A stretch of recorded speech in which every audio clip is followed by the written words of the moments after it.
Assalamualaikum warahmatullahi wabarakatuh. Selamat pagi. Pada video kali ini kita akan mempelajari bab 2, yakni norma-norma yang berlaku dalam kehidupan masyarakat untuk mewujudkan sebuah keadilan. Baiklah, langsung saja kita buka. Adapun yang akan kita pelajari pada video kali ini yakni pengertian norma. Yang kedua, arti penting pelaksanaan norma dalam kehidupan masyarakat.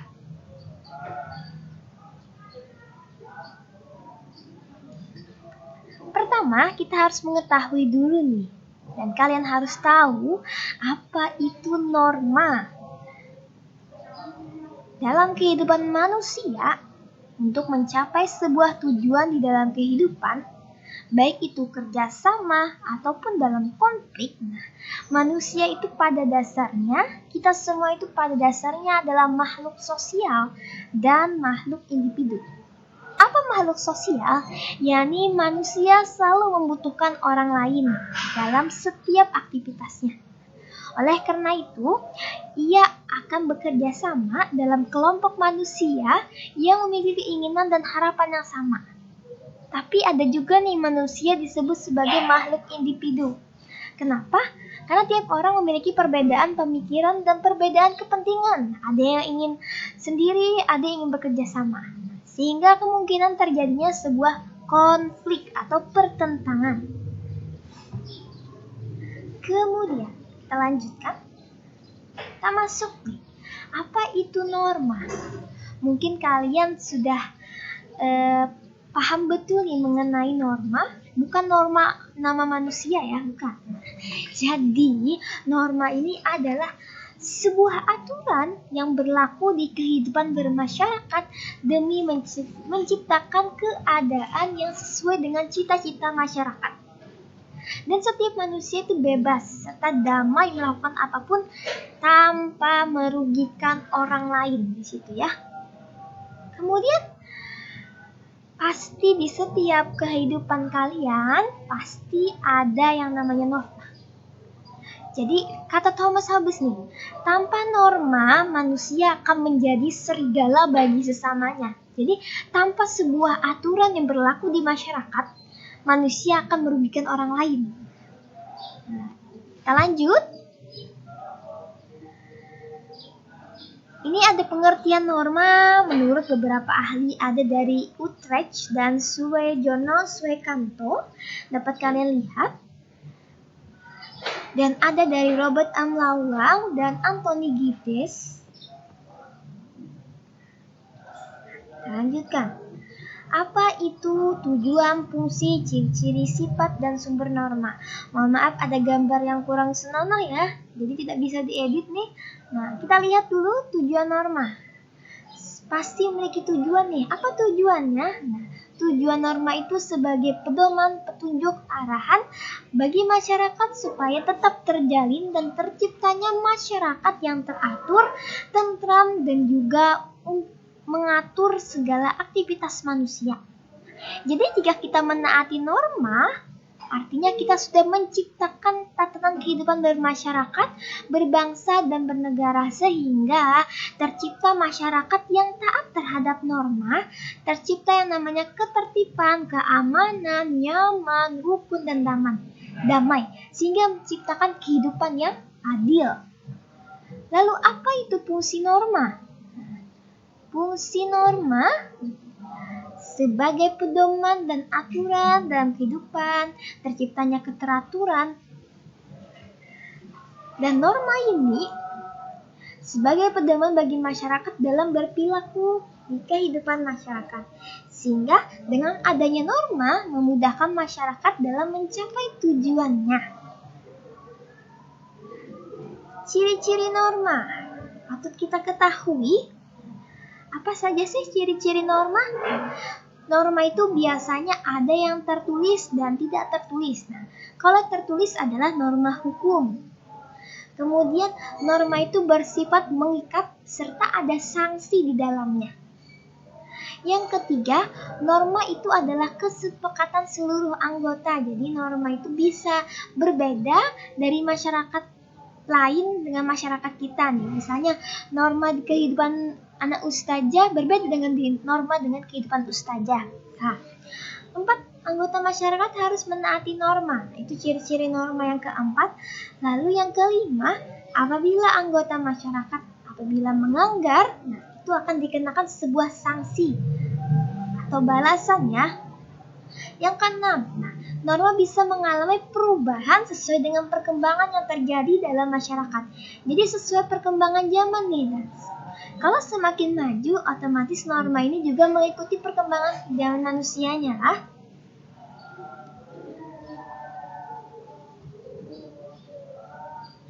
Kemudian, selanjutnya adalah sifat norma.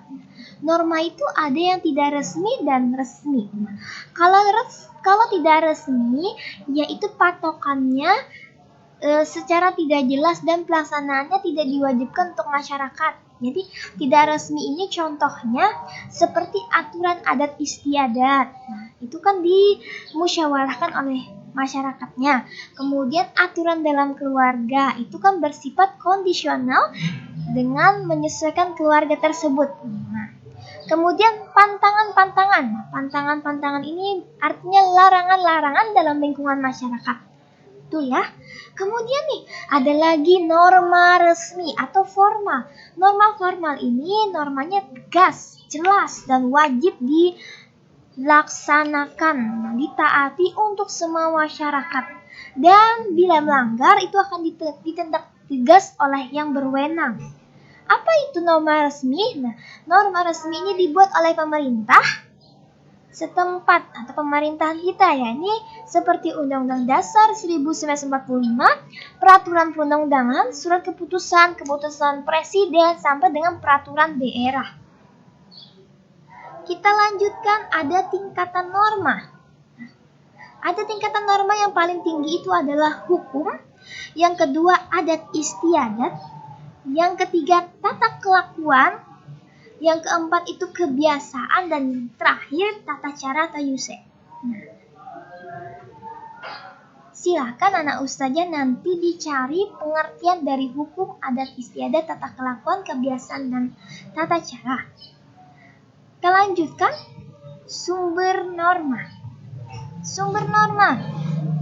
Ada norma hukum, norma agama, norma kesusilaan, norma kesopanan, dan norma kebiasaan. Untuk itu, mari kita simak sama-sama.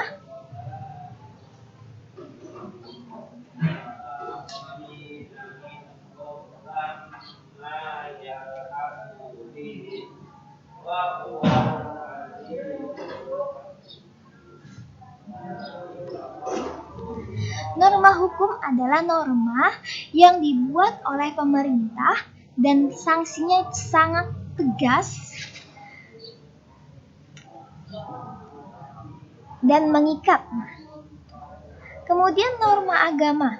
Norma agama adalah ajaran agama yang berasal dari perintah Tuhan dan kepercayaannya masing-masing. Norma agama ini sanksinya adalah ada di dunia dan di akhirat ya. Nah, kalau misalnya agama kita nih agama Islam, kalau kita melanggar perintah agama, nah kita akan diberi sanksi di akhirat, nanti akan berdosa.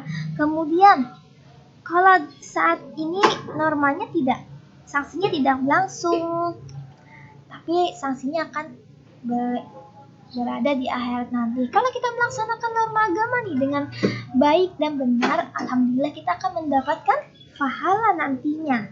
Nah, ini sesuai dengan bentuk pengalaman kita nih, yakni pengamalan sila Pancasila yang pertama, yakni ketuhanan yang Maha Esa. Kemudian norma kesusilaan. Kata kunci di sini adalah hati nurani manusia. Jadi norma kesusilaan adalah norma yang berasal dari hati nurani manusia. Contohnya apa? Norma ini contohnya kita merasa malu. Itu hati nurani manusia. Terus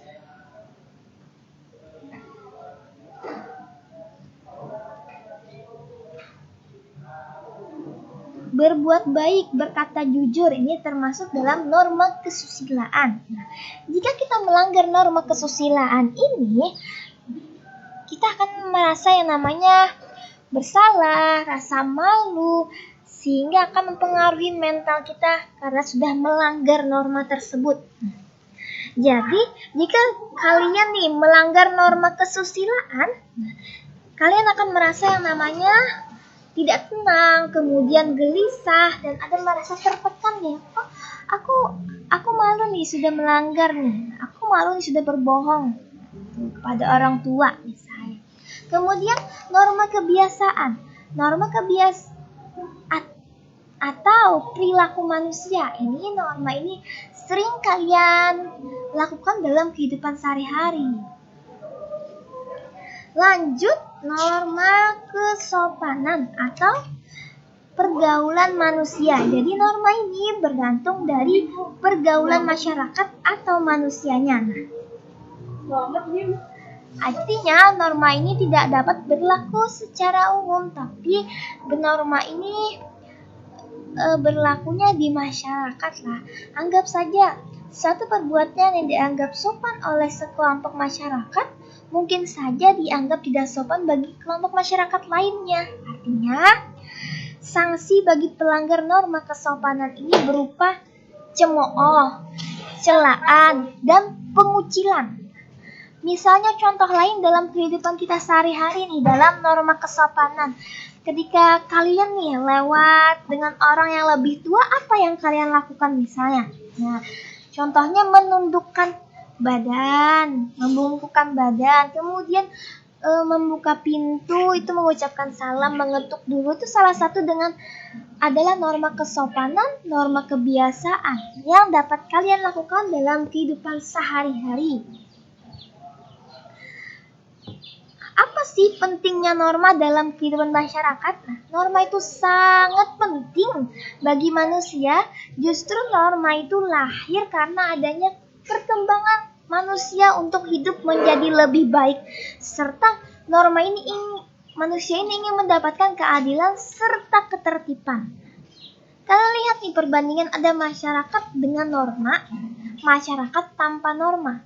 Kalau masyarakat tanpa sebuah norma atau peraturan, jadi tingkah laku pian itu menjadi bebas dan tidak bertanggung jawab. Kemudian pian itu kayak hidup di dalam hukum rimba. Jadi yang kuat itu bertahan, yang lemah itu tertekan. Kalau tanpa norma lagi, kacau, hidup tanpa aturan, dan kalian itu tidak dihargai antara sesama manusia. Kalau masyarakat dengan norma, itu pasti adanya keadilan. Kemudian menyatukan yang namanya keberagaman. Teratur, kehidupan aman, tertib, dan damai. Jadi norma itu sangat penting dalam berkehidupan masyarakat. Seperti itu. Kita lanjutkan.